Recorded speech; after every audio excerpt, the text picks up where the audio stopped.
وطبعا يا اصدقائي بعد ما شفتوا جهاز البلاي ستيشن وشفتوا الشاشه اللي بلعب عليها وشفتوا كمان مكان الرينج لايت اللي انا عامله زانق العلبتين كده عشان احط الموبايل في وسطهم عشان اعرف اصور، وطبعا عشان الموبايل ما يقعش طبعا، وطبعا مظبط الاضاءه مع كرسي الجيمنج فالصوره بتطلع ممتازه. السلام عليكم ورحمه الله وبركاته، ازيكم يا جدعان عاملين ايه؟ وحشيني جدا جدا. فيديو النهارده هيكون مختلف تماما عن فيديوهات الالعاب اللي بنزلها. فيديو النهارده هيكون عن بدايه القناه لحد دلوقتي، وهقول لكم ايه الادوات اللي بصور بيها وايه الجهاز اللي بلعب عليه، وهقول لكم كمان قصه التيشيرت اللي بصور بيه التقديم وليه بيتغير في نص الفيديو. كل ده هحكي لكم عليه في فيديو النهارده. اول حاجه يا جماعه انا بلعب على جهاز 4 برو، هوريه لكم دلوقتي وهوري لكم برده الشاشه اللي بلعب عليها، وبلعب على شاشه 24. اما الرينج لايت للاسف اتكسر ومبقاش عندي حامل حتى ان انا اصور بيه، للاسف حاطط علبتين في بعض عشان ابدا اصور. دي نقطه. النقطه الثانيه ان انا مزود الاضاءه، وطبعا بصور بكاميرا معقوله، كاميرا الموبايل بتاعي. دي حاجات هي الاساسيات بالنسبه لي. انما الرينج لايت للاسف مش موجود عندي، واصلا لما كان موجود عندي كان جاي لي هديه من حد عزيز ليا في اليوتيوب. تمام. اما الجهاز بقى هوريه لكم دلوقتي. نبدا نشوف الاول كده يا جماعه. دي السماعه اللي بلعب عليها، للاسف سماعه كده حقيره شويه بس ايه بتقضي الغرض بصراحه. وادي طبعا الدراع، وادي الايه نركن الكوبايه كده، وادي الايه الجهاز. تمام. اما دي بقى الشاشه يا جماعه اللي بلعب عليها، وادي مكان الرينج لايت. شوفوا مكان الرينج لايت انا عامل ايه، حاطط بتاع دوت علبه، وحاطط علبه موبايل عشان بسند بيها الموبايل. تمام. هو ده اللي بصور بيه تحديدا. ودي الاوضه اللي انا بلعب فيها، دي اوضه تمارا يا جماعه. طبعا ببقى مايل الجهاز شويه عشان طبعا ما يجيبش البلكونه او يجيب الشباك، لان هنا بصوا يعني من الناحيه دي البلكونه، وادي من هنا الشباك، فبضطر ان انا وسطن الكاميرا تبقى كده اهو، واحاول اجيب الكرسي على اليمين شويه عشان ايه ابدا اظبط. اما ده بقى كرسي الجيمنج. الكرسي ده بامانه يعني ده انا عشت معاناه عشان اجيبه، والله عشت معاناه فعلا. تخيلوا ده كده اهوت يا جماعه، يعتبر لسه جديد لان انا الحمد لله بعرف احافظ على الحاجه. تمام اهو. دي كده الادوات اللي بصور بيها. تمام. نبدا جوه. وادي الشاشه تاني اهي، وادي زي ما قلت لكم مكان الحاجه. انا بحط الموبايل بقى في الجنب من هنا في ظهر العلبه دي، وطبعا العلبه بخليها تسنده عشان اعرف ايه اسجل. تمام. نبدا بقى نرجع تاني. وطبعا يا اصدقائي بعد ما شفتوا جهاز البلاي ستيشن وشفتوا الشاشه اللي بلعب عليها وشفتوا كمان مكان الرينج لايت اللي انا عامله زانق العلبتين كده عشان احط الموبايل في وسطهم عشان اعرف اصور، وطبعا عشان الموبايل ما يقعش طبعا، وطبعا مظبط الاضاءه مع كرسي الجيمنج فالصوره بتطلع ممتازه. هي دي الادوات اللي انا بصور بيها. وطبعا يا جماعه الحاجات اللي انا عايز اقول لكم عليها ان انا في البدايه ما كانش عندي جهاز بلاي ستيشن. في البدايه كنت واحد من اعز اصدقائي كان بيصور الفيديوهات وانا كنت باخدها امنتجها واعمل عليها تقديم وابدا اعرض في القناه. بعد كده حسن جاب بلاي ستيشن بيتصور من عنده وانزل عندي في القناه. بعد كده لقيت الموضوع بقى صعب بالنسبه لي ان انا كل شويه اخد الجهاز وارجع، اخد الجهاز وارجع، بقى حوار يا جماعه. لحد ما ربنا كرمني حد جاب لي الجهاز بالقسط وجاب لي الكرسي بالقسط. بس على فكره الكرسي جاي قبل البلاي ستيشن، يعني الكرسي لما جبته انا كنت بلعب على الجهاز بتاع حسن ساعتها، وطالع معايا على فكره فيديوهين، فيديو تحدي البطيخ وفيديو لبابجي مش ناسيهم. تمام. وده على فكره يا جماعه ما حدش يتحداه في اكل، هتحداه في اكل هتزعل. اما بقى قصه التيشيرت ده بيتغير ليه اثناء تقديم الفيديو وفي نص الفيديو هقول لكم ليه. الاوضه هنا ما فيهاش مروحه، المروحه اللي كانت موجوده باظت، فعايز اقول لكم بعيش قصه معاناه اثناء التصوير. التقديمه ساعات بعيدها 20 مره، تخيلوا ساعات بعيدها 20 مره ان انا بقى ببقى التيشيرت شوربه بمعنى شوربه. النهارده الجو معقول شويه. تمام.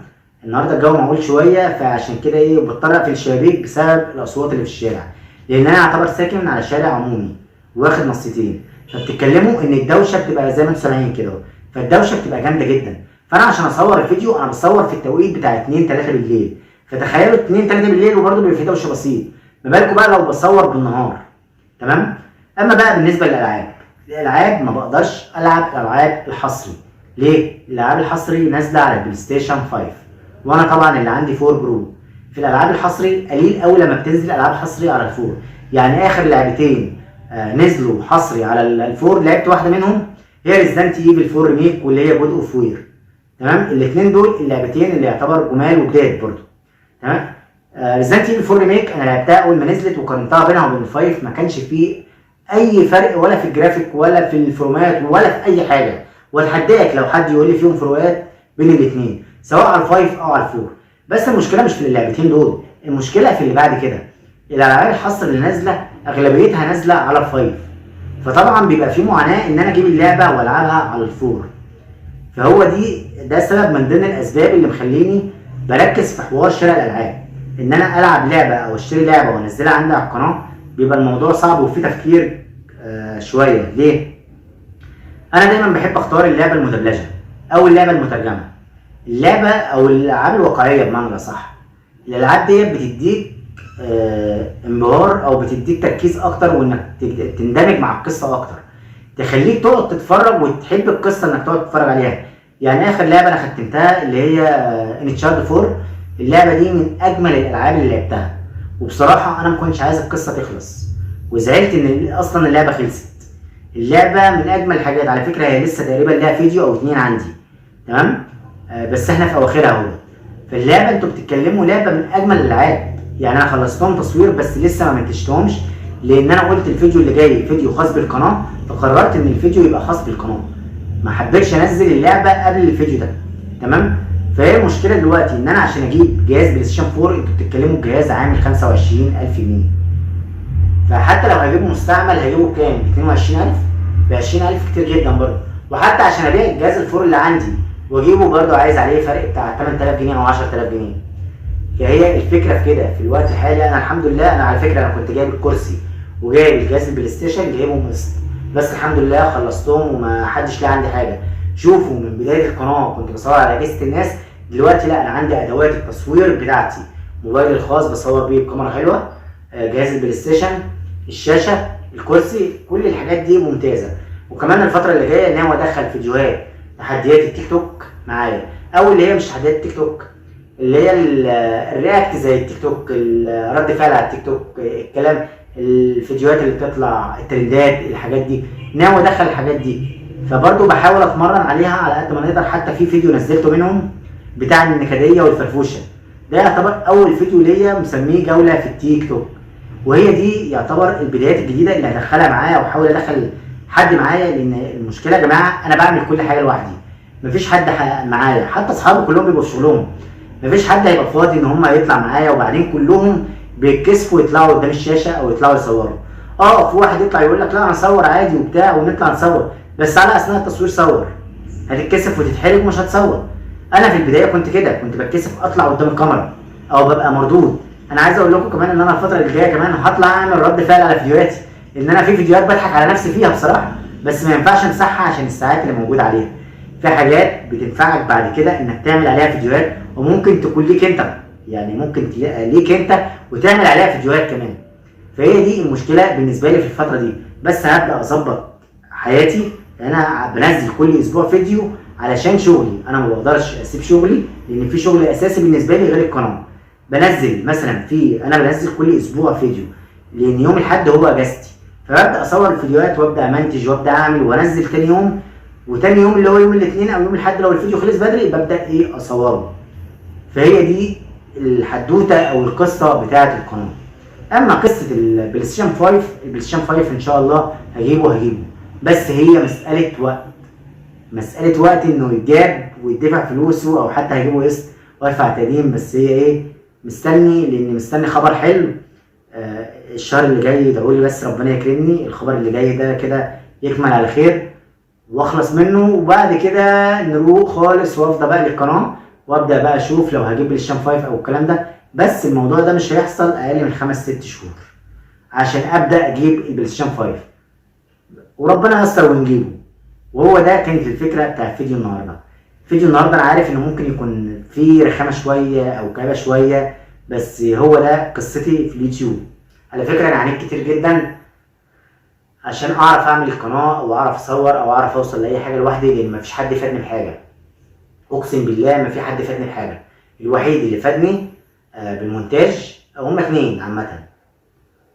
واحد فادني بالمونتاج وهو مؤمن مصطفى، وده واحد من اعز اصدقائي رغم انه صغير جدا، يعني انت بتتكلموا عنده 18 سنه تقريبا دلوقتي او 17 سنه، تمام؟ واحده برضو من اعز اصدقائي في اليوتيوب، دي بعتبرها اختي، تمام؟ هما دول الاثنين اللي ساعدوني في اليوتيوب، ساعدوني في برامج منتجه، امنتج، اصور، اعمل الحاجه ازاي، الكلام ده.